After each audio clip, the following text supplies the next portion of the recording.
deu, dizendo assim: fazer isto, o quê? A ceia, comer do pão e beber do cálice. Ele disse: fazer isto em memória de mim. Então Jesus estava dizendo assim, ó: façam isso em memória de mim. Façam isso para que vocês não se esqueçam de mim. Por que Jesus pediu isso para nós? Porque nós nos esquecemos. Porque o pecado, ele corrompeu a nossa mente. E por mais que a gente se esforce, é por isso que foi dito aqui que o reino de Deus, ele é conquistado por esforço. Porque a gente precisa se esforçar hoje. Aquilo que para Adão, lá no Éden, era muito comum e muito fácil, hoje para nós temos que fazer muita força para se lembrar de Deus. Tanto é que nós nos esquecemos de Deus que nós vivemos pecando. Por mais que a gente tente fazer o que é melhor e da forma correta, ainda assim nós pecamos, nós falhamos, porque o nosso cérebro, o nosso corpo, a nossa alma, o nosso espírito, ele foi todo corrompido pelo pecado. Amém? Então, por isso que eu pedi para vocês, pedirei ao Senhor que me ajude, porque ministrar o coração de pessoas como vocês não é algo fácil. Porque talvez quando você se olhe, você pense assim: eu não sou nada, eu não sou ninguém, eu sou uma pessoa qualquer. E não é verdade, querido. Você é alguém muito importante. Eu não estou diante de pessoas comuns. Eu estou diante da igreja do Senhor. Amém? Porque Jesus nos ensina através da sua palavra que a igreja do Senhor é o corpo de Cristo. Então eu não estou diante de qualquer um, eu estou diante do corpo de Cristo. Amém. Então é algo muito comprometedor e muito sério, né? Ministrar a vocês. E é por isso que a gente faz tudo isso com muita dedicação, com muito zelo, com muito cuidado e principalmente com muito temor. Porque além de estar ministrando ao corpo de Cristo, a Bíblia diz que nós daremos conta diante do Senhor até mesmo das nossas palavras. É verdade. Né? Então quando eu chegar lá diante dele, porque eu creio nisso, que um dia eu estarei diante dele, eu não vou dar conta só dos meus atos, mas eu vou dar conta de toda a palavra que sai da minha boca. Então aqui já vai um grande ensinamento para nós. Cuidado com o que você fala. Cuidado com o que você libera. Cuidado com as coisas que você deixa sair dos seus lábios. Porque nós também daremos conta daquilo que sai da nossa boca. Amém? Amém? E eu quero convidar você, se você tem a sua Bíblia, se não, acompanhe aqui comigo na tela, tá bom? O Evangelho de Marcos, capítulo 8, verso 25. Eu disse que eu costumo dizer, ministrar na ceia, sempre sobre aquilo que Jesus fez. Mas em uma busca ao Senhor, Ele me orientou e Ele me direcionou a falar sobre milagres. Amém? Amém? Tem alguém aqui precisando de um milagre? Glória a Deus! Amém? Então fica atento que essa palavra é para você. Amém? Marcos, capítulo 8, versículo 25. Eu pedi para você abrir uma, então eu vou ler aqui para a gente acompanhar todo mundo junto na mesma versão, tá bom? Tá todo mundo me ouvindo, né? Amém. Então vamos lá. Mais uma vez, Gu, volta um pouquinho para mim no versículo 21, acredito.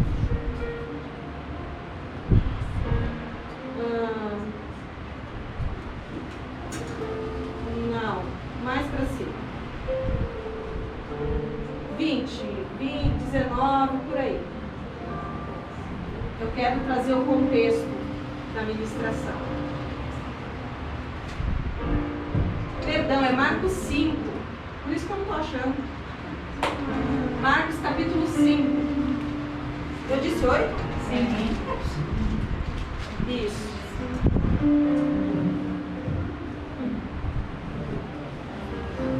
Vai devagar para mim ver onde que eu quero. Pode mais um? 21, é isso mesmo. Aí. A gente vai falar sobre a palavra que o Senhor me deu no início do meu ministério, tá bom? Então eu vou compartilhar com vocês um pouquinho daquilo que o Senhor colocou nas minhas mãos quando Ele me chamou para pastorear uma igreja, e nós vamos falar daquilo que o Senhor pode fazer na sua vida. Amém? E diz assim, ó: e retornando Jesus de barco para outra margem, numerosa multidão uma vez mais se formou ao seu redor. redor enquanto estava na praia. Foi quando chegou ali um dos dirigentes da sinagoga local, chamado Jairo, e ao ver Jesus, prostrou-se aos seus pés e lhe pediu aos prantos e com insistência: minha filha pequena está à beira da morte. Vem, impõe as tuas mãos sobre ela para que seja curada e viva. E então Jesus foi com ele, e uma enorme multidão o acompanhava, apertando-o de todos os lados. E estava por ali certa mulher, que havia 12 anos vinha padecendo de uma hemorragia, e já tinha sofrido demasiado sob os cuidados de vários médicos, e gastara tudo que possuía. Porém, em vez de melhorar, ia de mal a pior. Tendo ouvido falar a respeito de Jesus, passou pelo aglomerado de pessoas e conseguiu tocar em seu manto. Pois ela dizia consigo mesma: se eu puder ao menos tocar as suas vestes, ficarei curada. E naquele instante se lhe estancou a hemorragia, e a mulher sentiu em seu corpo que estava liberta do seu sofrimento. E no mesmo momento, ao sentir que do seu interior fora liberado o poder, Jesus, virando-se em meio à multidão, inquiriu: quem tocou em meu manto? Ao que os discípulos alegaram-lhe: vês a multidão que te comprime de todos os lados e perguntas: quem me tocou? E no entanto, Jesus continuou olhando ao seu redor, esperando ver quem havia feito aquilo. E então a mulher, assustada e trêmula, sabendo o que tinha lhe sucedido, aproximou-se e, prostrando-se aos seus pés, declarou-lhe toda a verdade. E Jesus afirmou-lhe: minha filha, a tua fé te salvou. Vai-te em paz e estejas liberta do teu sofrimento. Abaixa a tua cabeça, fecha os teus olhos. Senhor Jesus, nós estamos diante da tua palavra, Senhor, que é poderosa, é eficaz. O livro de Hebreus nos ensina que ela é como uma espada de 2 gumes, que tem o poder de penetrar o mais íntimo do nosso ser, separando ossos e medulas, separando alma e espírito. Então, Pai, em nome de Jesus, eu profetizo que nesta noite, Senhor, a tua palavra entrará em nossos corações e será, Senhor, liberado sobre nós a tua vida, e será, Senhor, como cura, restauração, Senhor, salvação para nós, em nome de Jesus, Pai, pelo sangue que foi derramado na cruz do Calvário. Senhor, eu repreendo todo espírito contrário que possa agir, Senhor, neste lugar, tentando roubar, Senhor, a boa semente que o Senhor preparou para cada um de nós. E eu creio, Pai, que essa semente, que é a tua palavra, quando cai no nosso coração, Pai, que é como terra fértil, ela produz frutos, Senhor, e frutos, Pai, com abundância. E nós sairemos deste lugar, Senhor, glorificando e exaltando o teu nome, Senhor, declarando, Senhor, com os nossos lábios e com a nossa vida, que só o Senhor é Deus sobre nós, que Jesus é o Senhor das nossas vidas, Pai. Em nome de Jesus, nós te agradecemos por mais uma oportunidade. E toda a igreja diz amém. Amém, queridos? Esse é um texto muito conhecido, muito ministrado em muitos lugares, né? E quando eu iniciei o meu ministério, foi essa palavra que o Senhor me deu.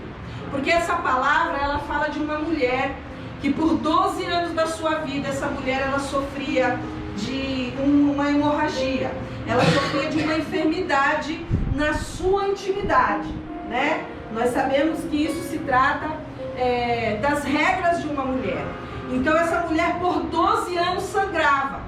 Essa mulher por 12 anos na cultura judaica, ela era separada, extinta da sua família e de toda a sociedade. Porque quando uma mulher mulher estava no seu período de menstruação, essa mulher era considerada como impura, né? Então, ela não podia tocar em nada e nem em ninguém. Então, ela era retirada do convívio, tanto da sua família, como da sociedade. E quando o Senhor me deu uma palavra sobre esse texto, o Senhor me disse que esta mulher, ela era a igreja. Que a igreja do Senhor, a igreja de Jesus, ela estava doente da sua intimidade. A igreja de Jesus, ela estava sangrando, né? E por isso ela não vivia as bênçãos que ela tinha para viver, ou seja, que ela tem para viver. E qual era o meu chamado em relação a tudo isso? O meu chamado em relação a tudo isso era para trazer cura à igreja do Senhor. É para que a intimidade da mulher, que é a igreja, fosse curada. E novamente nós possamos ter, me ajudar, pudéssemos, é isso? Eu só cursei até a 8ª série, viu? Para que pudéssemos ter essa vida de intimidade com Deus. A religião, ela nos ensinou a ter um relacionamento com Jesus à distância. Ou seja, Ele está lá em cima e nós estamos aqui embaixo. A religião nos ensinou a ter um relacionamento com Jesus, de dar e receber. Mas na verdade, o relacionamento que Jesus quer ter conosco é um relacionamento de intimidade. Ele não é, Jesus ele veio para ensinar que Deus é o nosso Pai. E foi por isso que os fariseus, os religiosos, quiseram matar Jesus. Porque para os fariseus, para aquele povo, Deus era algo muito distante. Era um soberano, era um exaltado, era um engrandecido. E quando Jesus veio falando sobre o Pai, aquele povo se chocou e dizia assim, mas como que alguém pode ter tanta intimidade com Deus? E eu quero dizer para você, querido, que hoje Deus não está mais lá. Agora, Jesus, através do Espírito Santo, habita dentro de você. Aleluia. Agora Ele habita dentro de nós. Amém? Ele não é um Deus distante, Ele não é um Deus de longe, Ele não é um Deus que não conhece a sua intimidade, que não conhece as suas dores, que não conhece as suas falhas, os seus fracassos. Apesar de tudo isso, Ele escolheu viver em mim e em você. Amém. Amém? E sabe o que eu acho muito legal nesse texto? É que quando a gente olha para o capítulo 5 do Evangelho de Marcos, a gente vê que existem duas histórias em uma história. Aqui conta a história dessa mulher do fluxo de sangue que sofria há 12 anos e também conta a história de uma menina, né? Que era filha do príncipe da sinagoga, que era um homem poderoso no lugar, uma filha de 12 anos que também estava morta. Você vê que é algo interessante, uma mulher que sofria 12 anos, uma menina de 12 anos que está à beira da morte e que Jesus a ressuscita. Então essas duas histórias, na verdade, têm tudo a ver uma com a outra. Jesus vem e cura uma mulher e ressuscita uma menina. Amém? 12 e 12 significa governo. O que Jesus está restabelecendo? O que Jesus está restaurando? O que Jesus está curando? O governo dele sobre as nossas vidas. Aleluia. Por isso que nós dizemos que Jesus é o Senhor. Amém. Porque é Ele quem nos governa quando nós permitimos. Amém? E o texto começa dizendo assim, ó: e retornando Jesus a Galileia. Então isso significa que Jesus ele vinha de algum lugar. E esse lugar se chamava Gadara. Jesus chega à cidade de Gadara e o texto nos diz que um homem possesso de uma legião de demônios se prostra aos pés de Jesus e ali ele se rende. Jesus expulsa aquela legião de demônios da vida daquele homem. Aquele homem é liberto, né? E aí quando Jesus faz esse milagre, quando Jesus opera isso na vida desse endemoniado de Gadara, a população daquele lugar, porque Gadara era um criadouro de porcos, né? Então quando aquele homem é liberto dos demônios que haviam nele, os demônios fazem um pedido a Jesus dizendo assim, ó: permita-nos que a gente vá viver nesses porcos, né? E aquela legião, você precisa entender o que é legião. Legião é mais de 6.000 demônios. Você consegue entender uma pessoa possessa. Se você vê o texto, você vai ver que esse homem, ele vivia de uma forma terrível, em sepulcros, se cortando, nu, como louco, né? E ele não suportando aquilo, os demônios vão para os porcos, e os porcos não suportam aqueles demônios, e eles se lançam precipício abaixo. Então aqui já vai uma lição para nós. Muitas vezes nós suportamos coisas do inferno e de demônios da nossa vida que nem mesmo os porcos suportam. Porque o texto diz que eles, sendo possessos pelos demônios, eles rolaram o precipício abaixo. E quando os donos daqueles porcos souberam do que havia acontecido, eles expulsaram Jesus de Gadara. Porque tem gente que prefere porco do que a Jesus. Eu vou repetir: tem gente que prefere porco do que a Jesus. Tem gente que prefere viver comendo bolotas de porco, vivendo numa vida miserável, vivendo numa vida possessa por demônios, do que ouvir e obedecer a voz do seu Senhor. Aleluia. Toda a nossa vida é feita de escolhas. Apesar de Jesus ter todo o poder, toda a honra, toda a glória, Ele deu ao homem aquilo que ninguém mais pode dar, ou seja, o livre arbítrio. Você tem o poder de escolhas na sua vida. Então hoje, querido, escolha Jesus. Amém. Porque o mundo ou as coisas do mundo são atraentes aos olhos humanos, mas nos leva à perdição e à morte. E Jesus é expulso de Gadara. E o texto diz que ele sobe no barco e ele atravessa o mar. E quando ele chega na Galileia, tem uma multidão esperando por ele. Aleluia. Então tem gente que rejeita, mas tem gente que anseia. Glória a Deus. Tem gente que joga fora a oportunidade que Deus dá, e tem gente que agarra com toda a sua força, com todo o seu amor, muitas vezes sem condições, muitas vezes envolto a tantas limitações, mas não desiste de segurar Jesus. Esta é a minha oração todos os dias. Senhor, eu não sou perfeita. Senhor, eu sou cheia de limitações. Senhor, eu sou cheia de falhas, mas eu não desisto de buscar ao Senhor. Amém. Não desista. O trabalhar do Senhor na nossa vida, querido, é dia após dia. Paulo nos ensina que é de glória em glória, de dia após dia. Tem 15 anos que eu sirvo ao Senhor. 15 anos. Está aqui meu filho, está aqui minha nora, meu outro filho, pessoas que caminham comigo há mais de 10 anos e me conhecem e sabem quantas falhas e defeitos existem em mim. Mas eu sei de uma coisa, como a pastora Laís disse ontem: posso afirmar uma coisa para vocês com todas as letras: eu não sou a mesma de ontem. E amanhã eu não serei a mesma de hoje. Sabe por quê? Porque a palavra do Senhor é assim, ó. Ela vai trabalhando no nosso coração. E quanto mais a gente dá lugar, quanto mais a gente vai deixando o Senhor trabalhar, mais o Senhor vai transformando a nossa vida. Amém? Amém. O mais importante, amados, Ele já fez, que foi nos tirar das trevas e nos trazer para a sua maravilhosa luz. Deus. Antes éramos nada, éramos ninguém. Hoje somos filhos.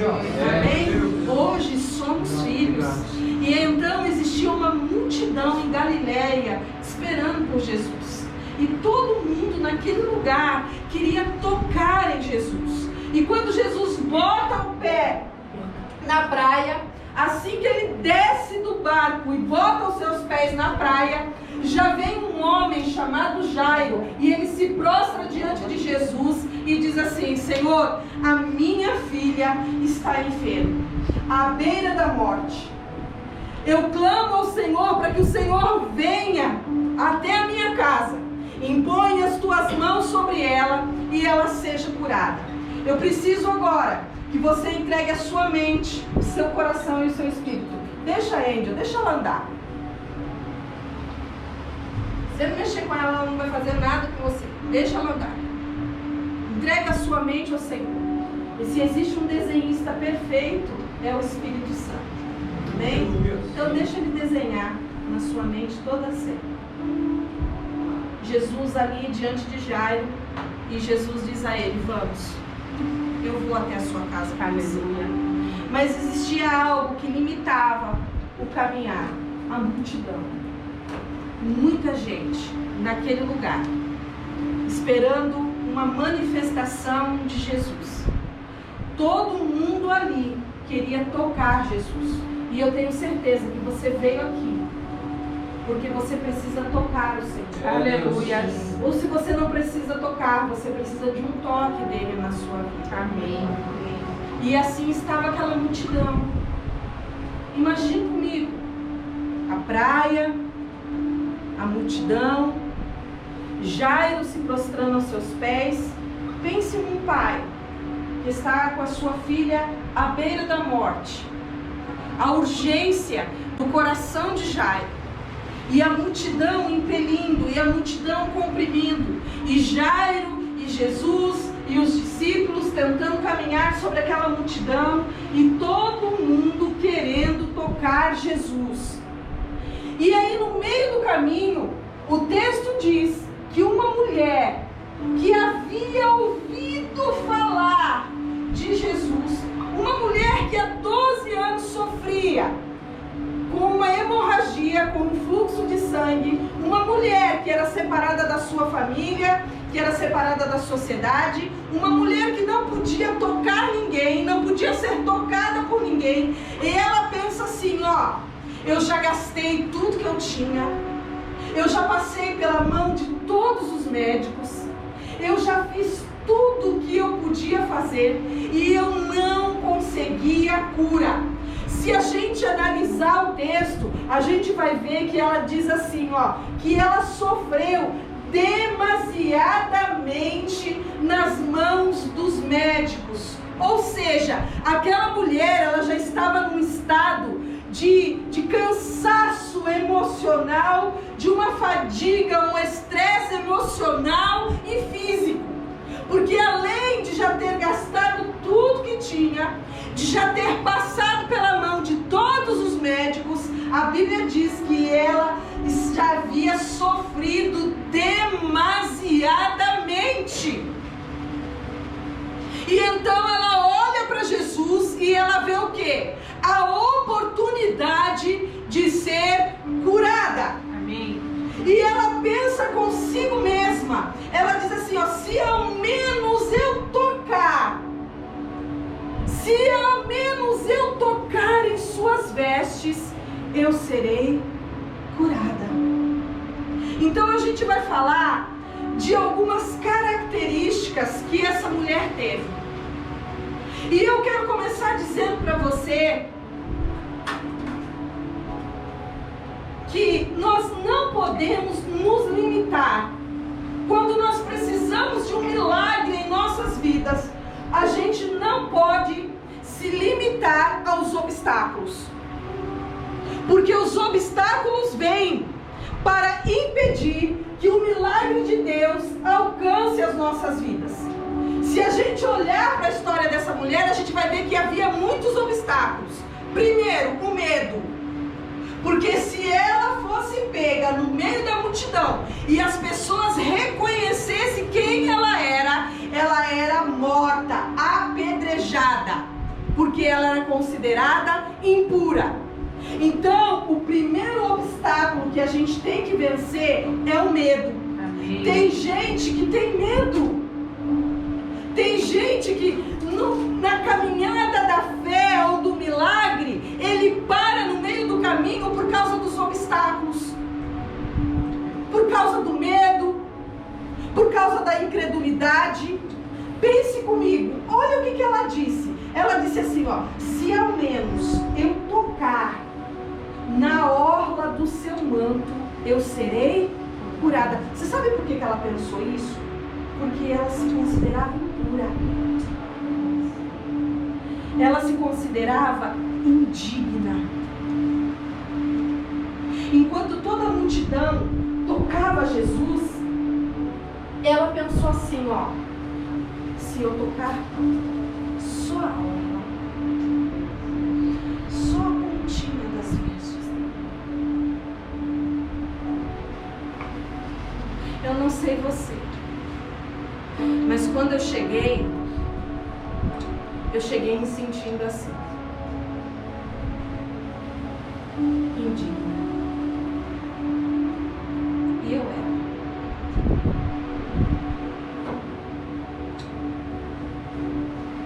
E mereci. Sem valor.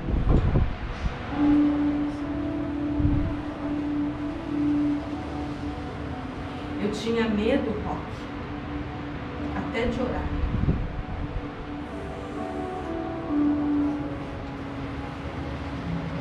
Porque eu achava que eu não podia nem mesmo abrir a minha boca para falar com Jesus.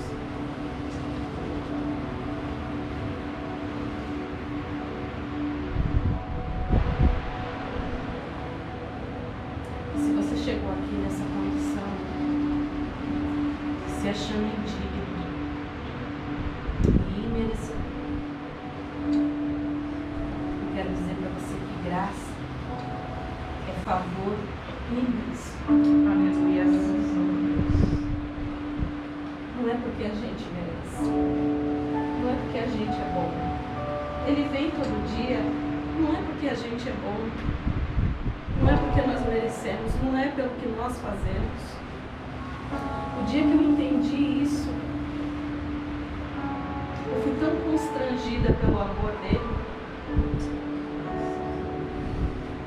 porque não depende do que eu faço ou do que eu sou, mas ele vem porque ele me ama. Aleluia. Então ela disse assim, olha, se eu apenas o tocar, só na orla, só na pontinha das suas vestes, ele não precisa me ver, ele não precisa olhar para mim, ele não precisa me amar, ele não precisa me tocar, ele não precisa nada. Se eu tocar somente na orla do seu manto, eu serei curado. O obstáculo da multidão, sabe? E às vezes, pastora, a multidão é aquele que está dentro da nossa casa. Eita, Jeová. Às vezes a multidão é aqueles que estão ao nosso redor. Porque o texto diz que ela teve que enfrentar o aglomerado, a multidão de pessoas, as vozes, o medo. Existe multidão que às vezes olha para mim e para você e diz assim, ó, você não pode. Quem é você? Já não basta aquele conflito todo interior, toda aquela acusação que vem dentro de nós mesmos. Ainda vem as vozes de fora dizendo, quem é você? Pessoas que nos julgam e nos condenam pelo nosso passado, por aquilo que nós fizemos um dia, por aquilo que nós fomos um dia. Sabe, quando o Senhor me chamou para cuidar do seu povo, uma das primeiras coisas que o Senhor me ensinou foi não olhar para as pessoas com os meus olhos. Porque se eu olhar para você com os meus olhos, eu não vou conseguir cuidar de você da forma como Deus quer que eu cuide. Porque Deus não vê você na condição que você está hoje.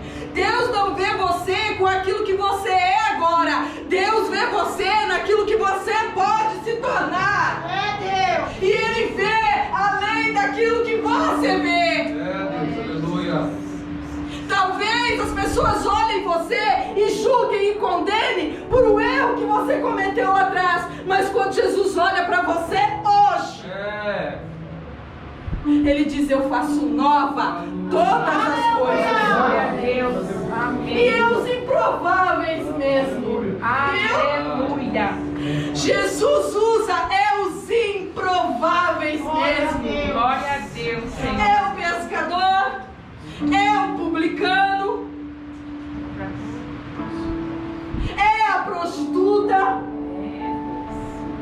é aqueles que a sociedade não dá nada, pessoas incultas. E talvez você fique se perguntando: é eu mesmo? Porque eu me perguntei isso muitas vezes. Sou eu mesmo? O Senhor tem certeza?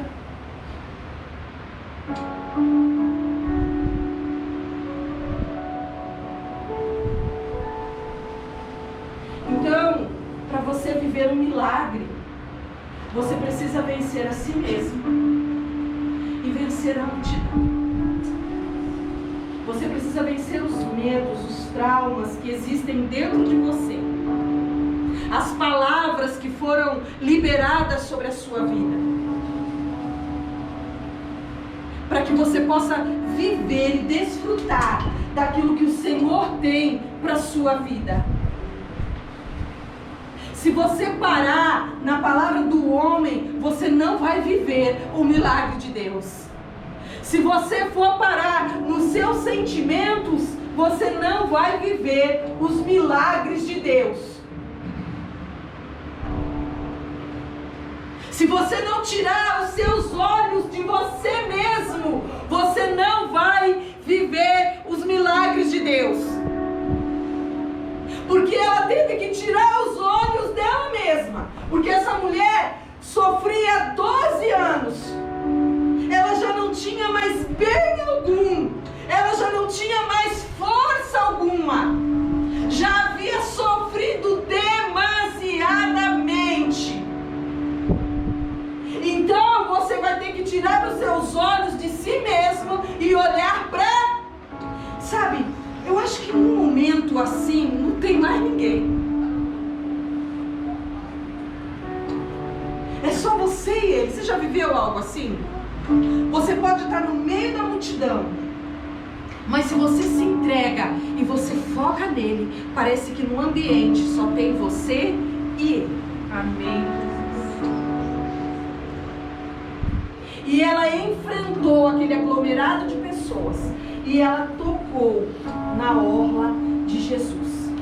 E sabe o que o texto fala? Presta atenção, porque sabe, às vezes eu acho que a gente não vive e a gente não desfruta porque a gente não presta atenção na palavra de Deus.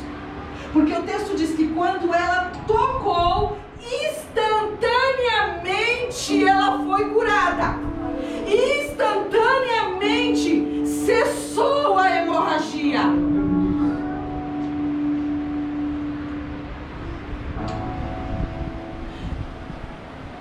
Eu escrevi uma coisa aqui, ó. Ela tinha uma convicção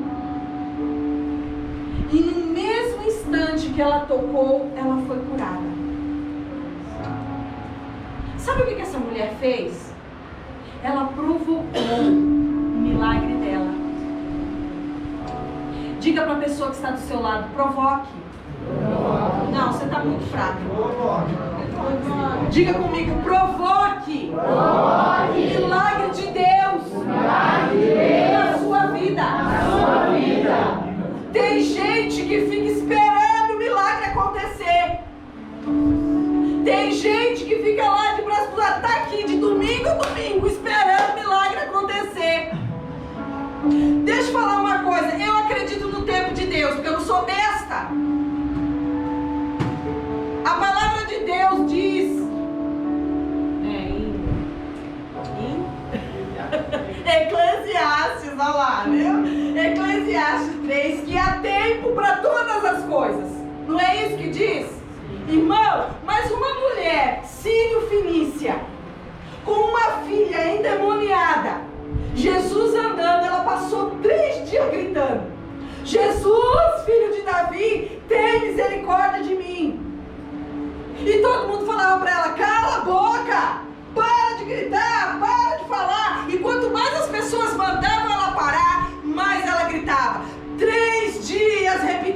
a mesma coisa. Jesus, filho de Davi, tem misericórdia de mim. Até um dos discípulos olhar para Jesus e falar assim, ó, manda ela calar a boca, manda ela zarpar fora, piar fora, que a gente já não aguenta mais ouvir ela clamando e pedindo. E naquela hora, Jesus parou. E ela falou assim para Jesus: a minha filha sofre possessa por um demônio. Se o Senhor liberar uma palavra, eu sei que ela pode ser liberta. Aí Jesus olha para ela e diz assim, ó, mas eu não vim por causa dos ímpios, dos pagãos, eu vim para os meus, que era para o povo de Israel. Por quê? Porque a palavra ainda não tinha sido, Jesus ainda não tinha sido liberado a todos os povos, era só para os judeus. E ele diz assim, ó, pode um homem tirar o pão da boca dos seus filhos e dar para os cachorrinhos? E a mulher fala assim, ó, mas até os cachorrinhos comem das mesas, das migalhas que caem das mesas. Jesus fala assim, uau, eu nunca vi uma fé como essa. Aleluia. Pode passar batido um negócio desse? Eu imagino Jesus olhando para a cara dos discípulos assim, falando, nem vocês que andam comigo, que já viu morto ressuscitar, paralítico andar, cego enxergar, surdo ouvir, tem a fé que essa mulher tem. Volta para casa, que quando você chegar lá, a tua filha está liberta. Era tempo, Levi? Não era, mas foi por quê? Por causa da fé. Provou que aquela mulher provocou o milagre. Agora eu e você estamos na igreja ouvindo a palavra todos os dias, estudo segunda-feira, quarta-feira intercessão, domingo culto e palavra, mas estamos aqui olhando para o céu e esperando o milagre acontecer, e Jesus está dizendo, provoque o seu milagre. Aleluia. E ela tocou e instantaneamente ela foi curada. Quando isso acontece, você pode ver que o texto fala que ao mesmo tempo, na mesma hora que ela foi curada, Jesus parou. Opa! Para tudo! Quem me tocou? Quem tocou em mim?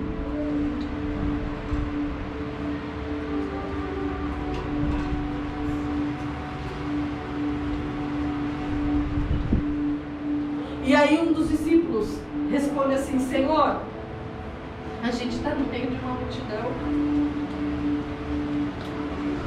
está todo mundo te tocando, está todo mundo te apertando, e o Senhor pergunta, quem te tocou? E aí Jesus me dá a chave para receber o milagre.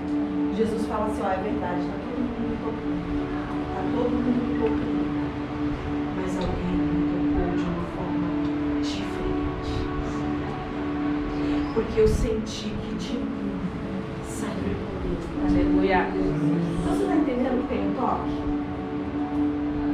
Você está entendendo que tem uma adoração diferente? Você está entendendo que existe um caminhar diferente?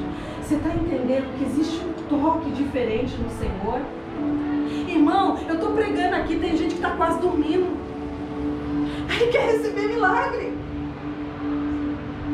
Na hora do louvor, tem gente que está olhando para tudo, menos para Ele.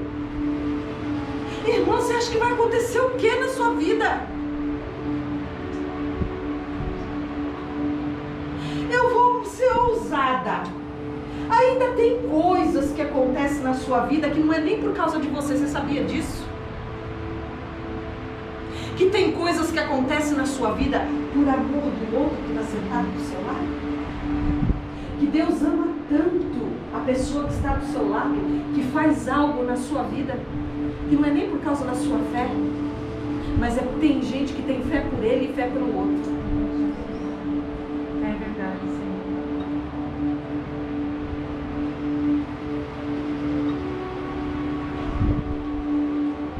Ela tocou, instantaneamente foi curada e automaticamente automaticamente Jesus parou, opa, alguém me tocou. Alguém me tocou de uma forma diferente. Ó, faz 15 anos que eu sirvo o Senhor. Mas desde pequenininha assim, que eu não vou falar a minha idade para você, que eu sei que você está doidinho para saber. Mas eu cresci dentro da igreja, gente. E que momentos eu vivi quando criança. Coisas que a gente não vê mais, então. E quando eu falo disso, eu tenho vontade de chorar. Sabe por quê? Porque a gente via aquelas pessoas tão simples, que mal sabiam ler e escrever, mas que tinham tanta fé. Tanta fé.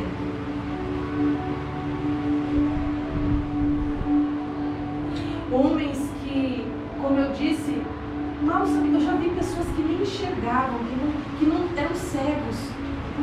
Eles falarem da palavra de Deus como se aquilo fosse lida por eles o tempo todo, todo dia. Porque não tinha obstáculos. Sabe, gente, igreja não era que nem é hoje, que cada esquina que você vai, você encontra uma. Nós tínhamos que andar bastante. E a gente ia feliz, porque ia adorar o Senhor. E eram nesses ambientes que a gente viu os milagres acontecerem. Sabe, e parece que de alguma forma, assim, a mentalidade das pessoas até se abriu um pouquinho. Hoje é bonito, é modinha você ser evangélico. Naqueles dias, era feio. As pessoas nos viam como traidores. A gente tinha que andar com a Bíblia escondida. Quando aqueles homens abriram a boca, da sua boca saía poder. Aleluia. Quando aquelas mulheres pequenininhas, magrinhas, vinham ao nosso encontro, a irmãzinha do coque, como a gente fala. Hoje a gente ficou bonito, né? Hoje a gente usa roupa do leão, rola os cabelos, né? E nada contra isso, gente. Mas quando aquelas mulheres vinham em nossa direção, a gente sabia que Deus ia falar com a gente. Na hora o estômago já ficava pequenininho assim.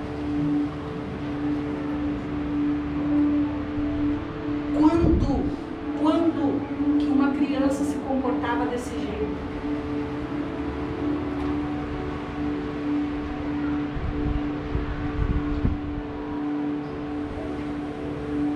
Tem um toque diferente. Tem uma forma de tocar. Uma forma única, que só você sabe como.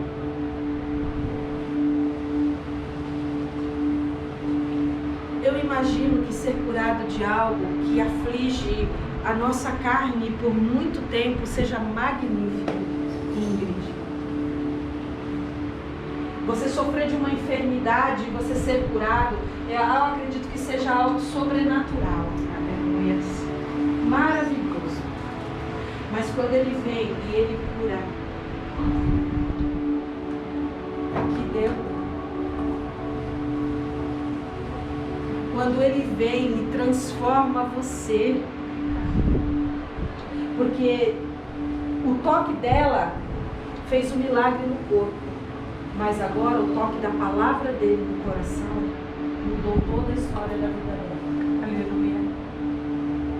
Porque quando ela tocou e foi curada, Jesus fez uma pergunta: quem?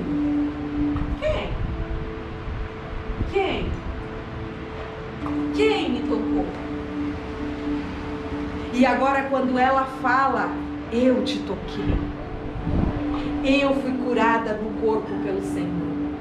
E ele diz assim, ó: filha, a tua fé te salvou.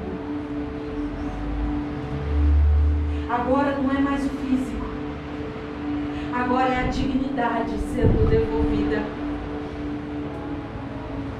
Agora é a sua identidade sendo restabelecida. Porque muitas vezes o sofrimento que a gente vive tira a nossa dignidade. O sofrimento arranca a nossa identidade. O pecado lança fora aquilo que Deus deu a você.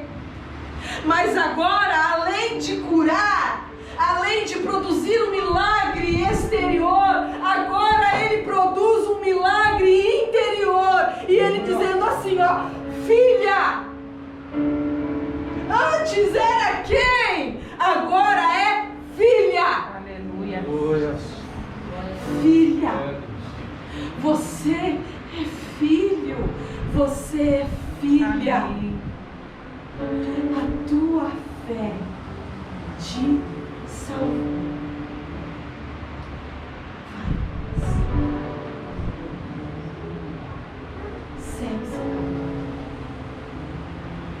Seja feliz, porque agora, além de curar, você tem uma identidade. Você é filho. Amém? Amém? Amém. Você quer viver um milagre? Aleluia. Você quer viver uma restauração na sua vida? Glória a Deus. Sabe por que você está tão perdidinho? Porque você não sabe disso. A hora que você descobrir quem você é nele,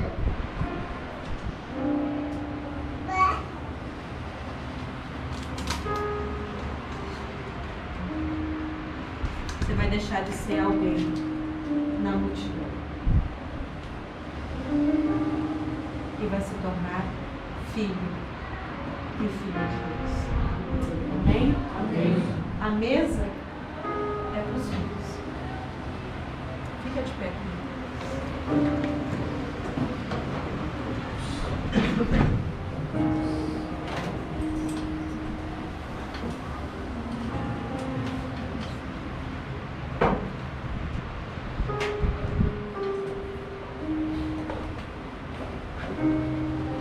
Feche os seus olhos um minutinho. Aí dê partimos. O Senhor é legal.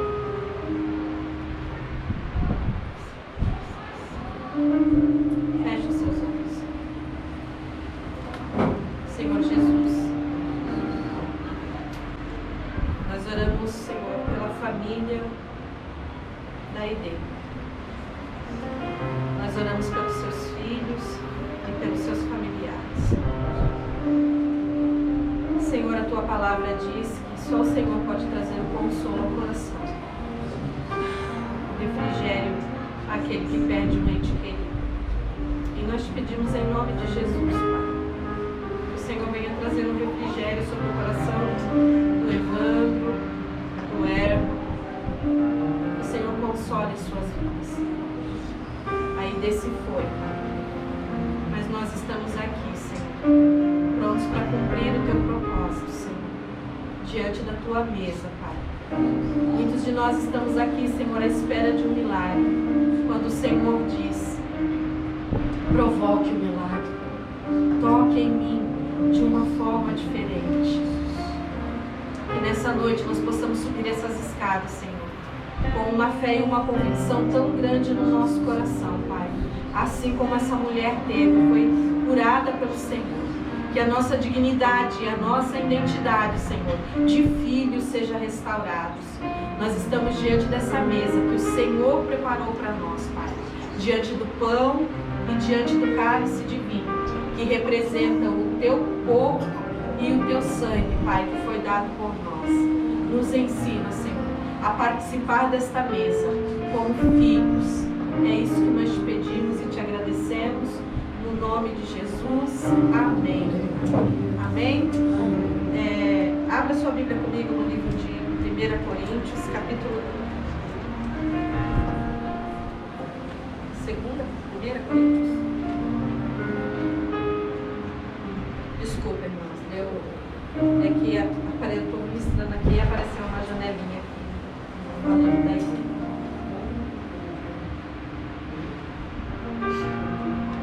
1 Coríntios capítulo 11.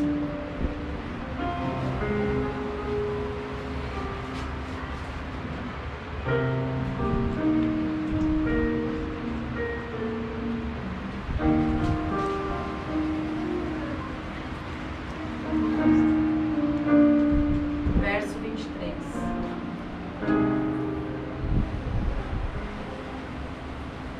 E Paulo nos ensina assim: pois eu recebi do Senhor o que também vos entreguei, que o Senhor Jesus, na noite que foi traído, tomou o pão e logo após haver dado graças, o partiu e disse: isto é o meu corpo que é dado por vós, fazei isto em memória de mim. E do mesmo modo, depois de comer, ele tomou o cálice e declarou: este cálice é a nova aliança no meu sangue.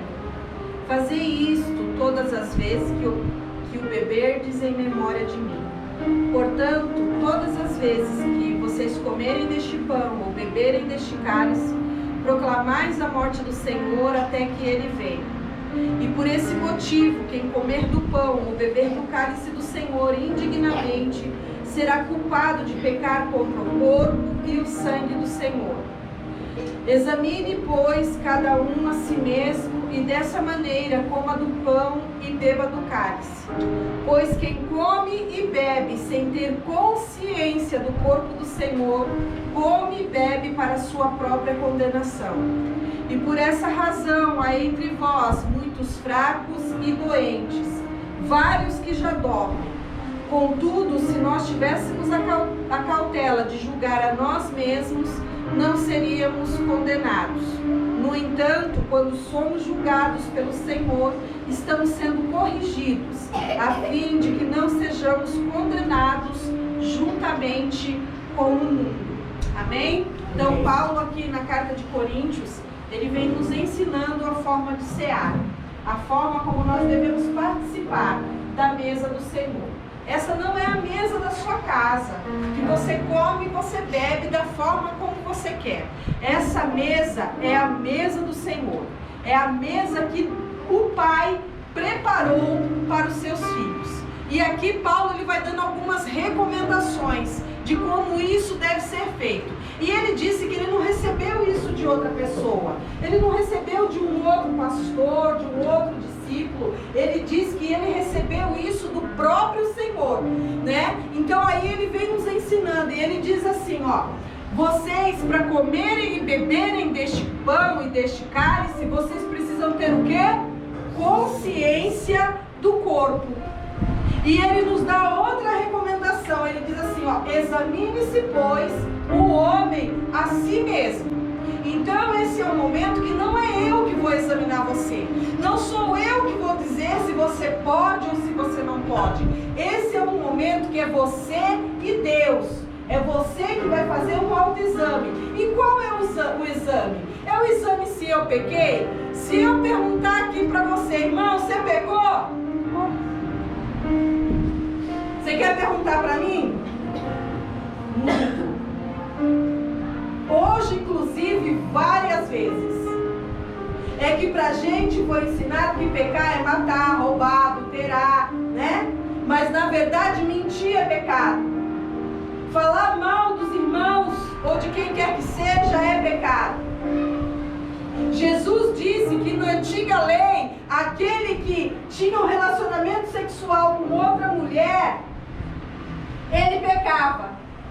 Mas agora Jesus diz assim, mas em verdade eu vos digo que aquele que olhar para uma mulher e a desejar no seu coração, ele já cometeu adultério. Na antiga lei, se você matasse alguém, você era condenado. Jesus disse assim, se você falar do seu irmão, você matou ele dentro de você. Você viu que a coisa subiu de nível? Tem gente que acha, graça. Na graça tudo pode. E Jesus subiu o nível da coisa.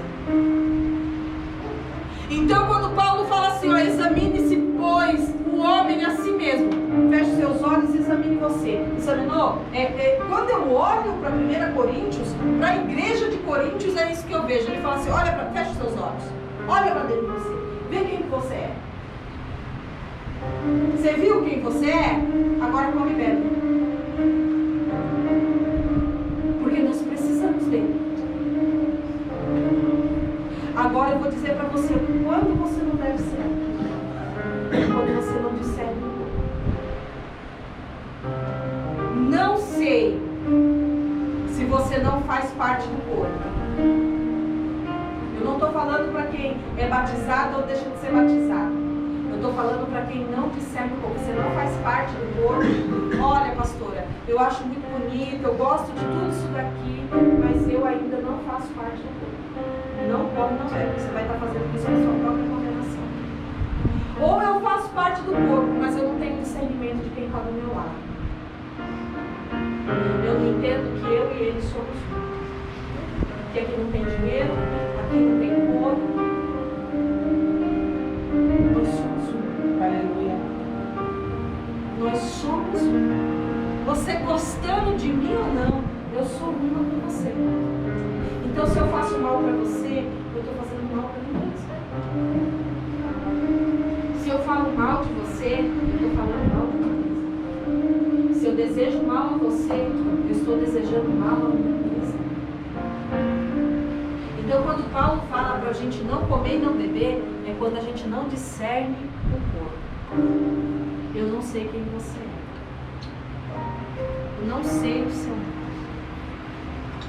Não sei como é a sua vida, mas se você faz parte do corpo, eu e você somos.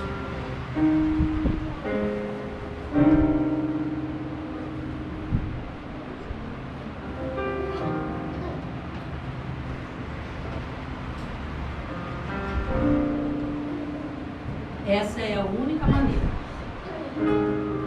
É o único empecilho que existe para você não participar. Porque essa mesa aqui, irmãos, é só para quem entende. Que é um.